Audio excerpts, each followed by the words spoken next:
नमस्कार, स्वागत है एक बार फिर से आप सभी का। मैं doctor Anita Singh, astrologer and counsellor. आज बात करेंगे हम 5 तारीख की रात को पड़ने वाले चंद्र ग्रहण की। और इस बार ये चंद्र ग्रहण 2 तिथियों के संयोग से यानी रात्रि के समय पर ज्येष्ठ की पूर्णिमा का अंत और आषाढ़ शुक्ल पक्ष की प्रतिपदा के प्रारंभ के समय पर होगा। उससे पहले मैं बृहस्पति संहिता में आए इस श्लोक का आपको बताना चाहूंगी। ग्रह आधीनम जगत सर्वम ग्रह आधीनम नरावरा काल ज्ञानम ग्रह आधीनम ग्रह कर्म फल प्रदा। यानी इस मृत्यु लोक में या इस सौर मंडल में या इस ब्रह्मांड में जितने भी जीव, ऋषि, महर्षि, वनस्पति, जल, थल सभी ग्रहों के अधीन है। तो चंद्र ग्रहण जो कि इस बार 5 तारीख की रात को पड़ेगा, ये चंद्र ग्रहण किसी के लिए भी नुकसानदायक नहीं है, यानी किसी भी राशि पर इसका कोई भी बुरा प्रभाव नहीं है। खगोलीय विश्लेषण में मैं आपसे ये बताना चाहूंगी कि चंद्र ग्रहण जब होता है तो वो चंद्रमा के ऊपर जब छाया पड़ती है पृथ्वी की, और सूर्य ग्रहण होने पर पृथ्वी की जब छाया पड़ती है, तो ये उप छाया ग्रहण है। यानी 3 व्यक्तियों को एक साथ आप खड़ा करेंगे तो पहले व्यक्ति की दूसरे पर, दूसरे व्यक्ति की तीसरे पर।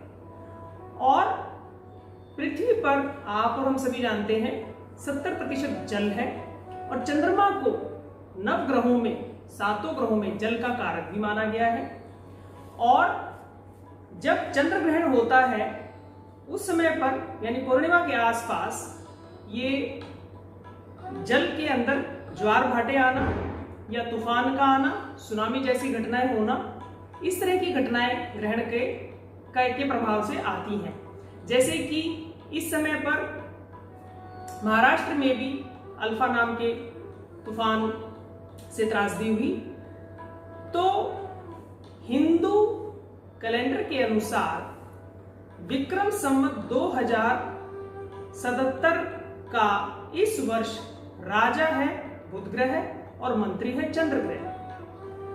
तो जैसे आप हम सभी देख रहे हैं, जैसे ही 2020 की शुरुआत हुई तो कोरोना नाम की महामारी फैल गई।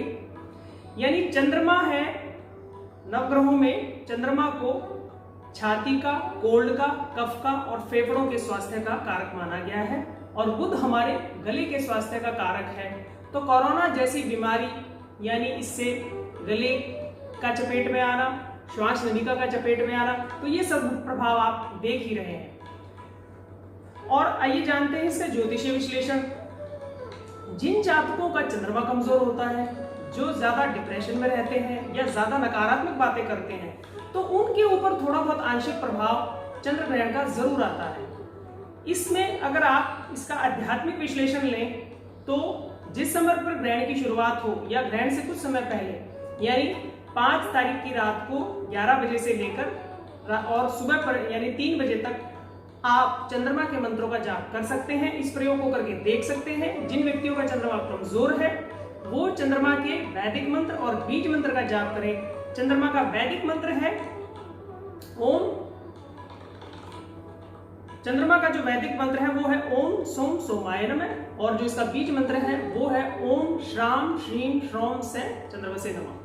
तो इनमें से किसी भी एक मंत्र का जाप करके जिन जातकों का चंद्रमा कमजोर है वो अपने मानसिक बल को बढ़ा सकते हैं, क्योंकि चंद्रमा को हमारे शरीर में इंद्रियों का भी कारक माना गया है। जो व्यक्ति नकारात्मक रहते हैं या डिप्रेशन में रहते हैं, जिनको नींद की बीमारी होती है, तो उनकी इंद्रियां दूषित हो जाती हैं, यानी उनका अपनी इंद्रियों पर कंट्रोल नहीं होता। और चंद्रमा को ठीक करने के लिए या फिर जब भी इस तरह की कोई देवी, इस तरह का देवी कोई भी ग्रहों पर बुरे ग्रहों का जो प्रभाव आता है, तो आपका और हमारा सबका दायित्व बनता है कि उस समय पर आप गायत्री का पाठ करें, आप महामृत्युंजय का पाठ करें, या जो आपके इष्ट मंत्र का है उसका जाप करें। तो उसका जाप करके हम अपने शरीर की ऊर्जा से एक सात्विक कर्म करके सात्विक ऊर्जा का अंश ब्रह्मांड में यानी अपने आसपास छोड़ सकते हैं और सहायक बन सकते हैं। तो इस तरह से इस चंद्र ग्रहण का किसी पर भी कोई भी नकारात्मक प्रभाव नहीं है।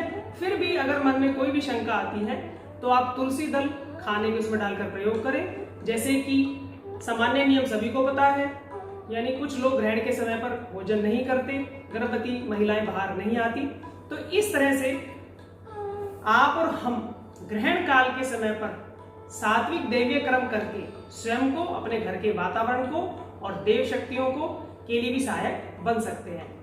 और मैं बताना चाहूंगी कि मेरे से फ्री कंसल्टेंसी लेने के लिए आप शनिवार को ठीक 11 से 1 के बीच में एक प्रश्न के लिए संपर्क कर सकते हैं। और मेरा फेसबुक पेज और यूट्यूब पेज आप लाइक करें। इसके अलावा कोई भी डाउट होता है तो आप मेरे से कॉल करके पूछ सकते हैं। आगे फिर किसी नई जानकारी के लिए के साथ मिलेंगे। तब तक के लिए स्वस्थ रहिए, सुरक्षित रहिए और हमसे जुड़े रहिए। धन्यवाद।